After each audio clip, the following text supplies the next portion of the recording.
que él no se iba a ir, sino que se iba a quedar, ¿verdad? En un pedazo de pan y en un poco de vino. Por eso el Señor nos dice en el Evangelio de San Juan, en el capítulo 6, versículo 57, como el Padre que vive me envió, así también quien me coma tiene vida en mí, dice la palabra. Además nos dice también en el mismo Evangelio de San Juan, capítulo 6, versículo 56, quien come mi carne y bebe mi sangre, permanece en mí y yo en él. Queridos hermanos, para nosotros permanecer en el Señor, tenemos que comer y beber el cuerpo y la sangre de Cristo. Amén. Porque el cuerpo y la sangre de Cristo es lo que nos hace, pues, vivir en comunión con el Señor. Nos hace vivir, pues, esa realidad, nos da fuerza, nos da vida, nos impulsa a mantenernos firme y confiado en que Jesucristo, pues, nos va a resucitar el último día. De manera entonces que si nosotros vamos y leemos la palabra de Dios en Primera de Corintios, capítulo 10, versículo 1, versículo Primera de Corintios, capítulo 10, pues vamos a ver cómo, bueno, precisamente en el capítulo 10, en el versículo 16, vamos a ver cómo San Pablo define la copa, ¿verdad?, que el sacerdote bendice y levanta, donde se quedó la sangre de Cristo. Cómo San Pablo la define como comunión con la sangre de Cristo.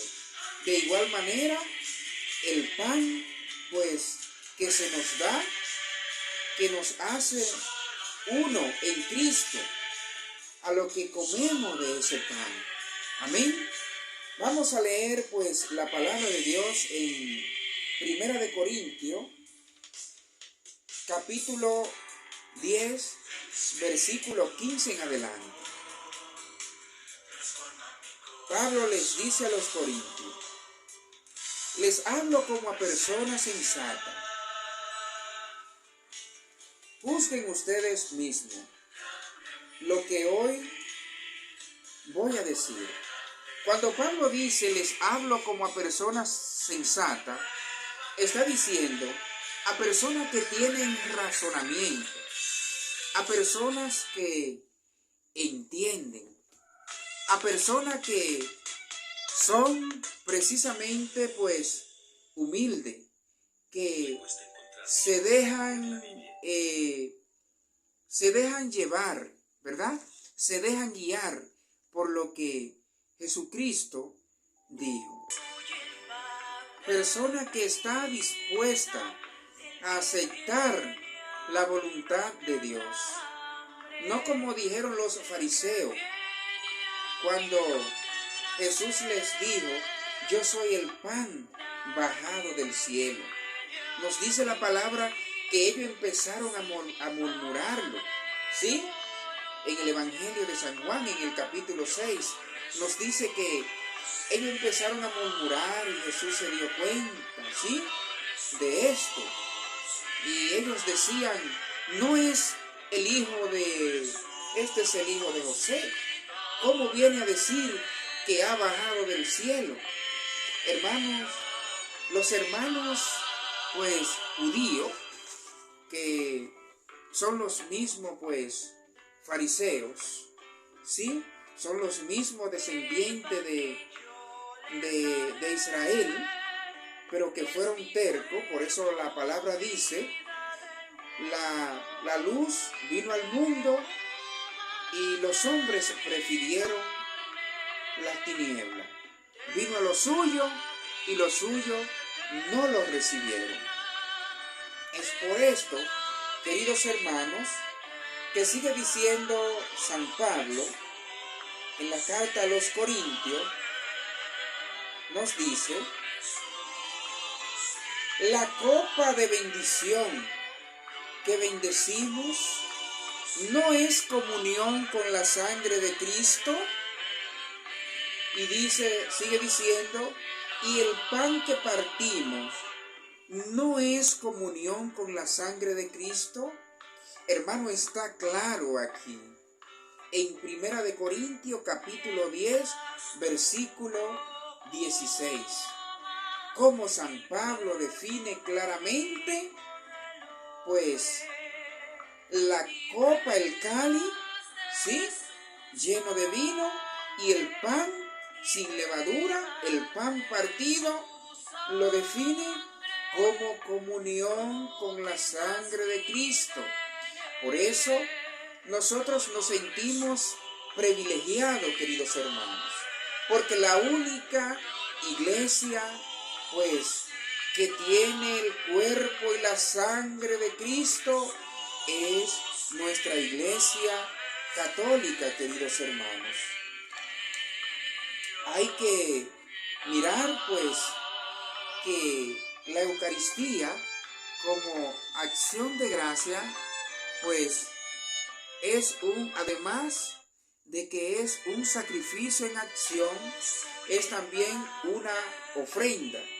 Y vemos, queridos hermanos, por eso ven ustedes que cuando una persona, por ejemplo, cumple años, un cristiano, vamos a mandar una misa en acción de gracias.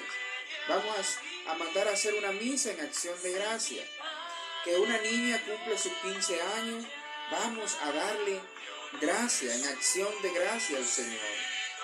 Es ofrecer el sacrificio. Que se hizo una construcción, se terminó una obra, vamos a llamar al sacerdote para hacer una misa, una celebración en acción de gracia. Por eso el salmista en el capítulo 116, queridos hermanos, nos dice ya precisamente en el versículo 12, nos viene hablando en profecía. El salmista dice: ¿cómo le daré gracia al Señor? ¿Cómo le pagaré al Señor? Dicen otras traducciones bíblicas. ¿Cómo le pagaré al Señor todo el bien que me has hecho? El mismo salmista, pues, recuerda precisamente el sacrificio de acción de gracia, que era una ley. Pues dice más adelante: te ofreceré el sacrificio de acción de gracia. Por eso la misa también es un sacrificio, ¿sí? Además que es, pues, un sacrificio de alabanza, de adoración, de comunión, de unidad, de fortaleza, pues también es un sacrificio de penitencia y de agradecimiento, queridos hermanos. Y vamos a leer precisamente cómo y de qué manera fue que el Señor, pues, instituyó la Eucaristía. Vamos a ir al Evangelio de San Mateo primero y luego vamos a compararlo con el Evangelio de San Juan.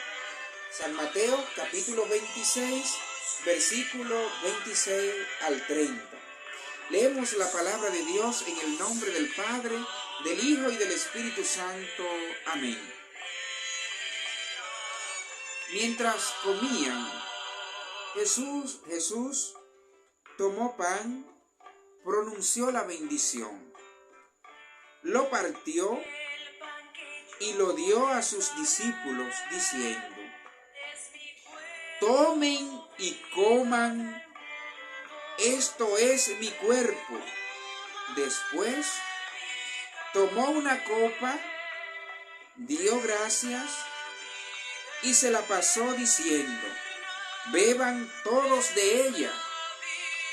Esta es mi sangre, la sangre de la alianza que es derramada por mucho para el perdón de los pecados. Queridos hermanos, cómo a tantos le cuesta creer lo que dice el Señor. Cómo a tanto pues van caminando por ahí, van recibiendo precisamente la alegría de la primera parte de la misa. Recuerden, la misa se divide en dos grandes partes: liturgia de la palabra y liturgia eucarística. La liturgia de la palabra es precisamente cuando se está proclamando la palabra de Dios y se está explicando las Escrituras. Por eso vemos que cuando se nos está explicando las Escrituras, nuestros corazones arden, nuestros corazones se regocijan, pues hay una conexión entre la palabra de Dios, ¿sí?, el pan de la enseñanza, que es la palabra de confusión de los hermanos separados. Ellos confunden el pan de la enseñanza como el pan de vida que ha bajado del cielo y que se ha quedado, ¿sí?, para que nosotros no solo pues lo contemplemos, sino que también nosotros vivamos por él. Amén. De manera entonces que cuando se nos está explicando las Escrituras, pues sentimos ese deseo pues de abrazar la palabra de Dios.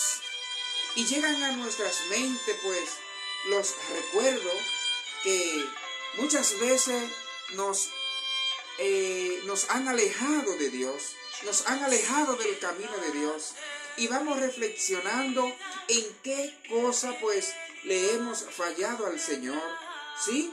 El corazón de nosotros se siente ardiente, se siente regocijado. Por eso nosotros vamos a mirar que en esa primera parte es que se quedan nuestros hermanos separados, ¿sí? Se quedan con el ardor de la palabra, se quedan pues con ese regocijo, se quedan con ese fuego, ¿sí? Pero hay algo que le falta, queridos hermanos, que es comer el cuerpo de Cristo. Por eso el Señor dice claramente: el que no coma y beba mi sangre no tiene vida eterna.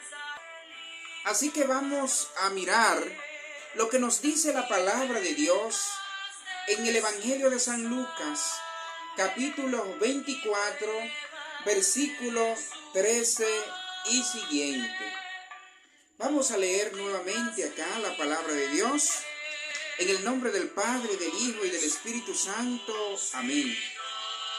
Aquel mismo día 2 discípulos se dirigían a un pueblecito llamado Emaús, que está a unos 12 kilómetros de Jerusalén, e iban conversando sobre todo lo que había ocurrido. Mientras conversaban, y dice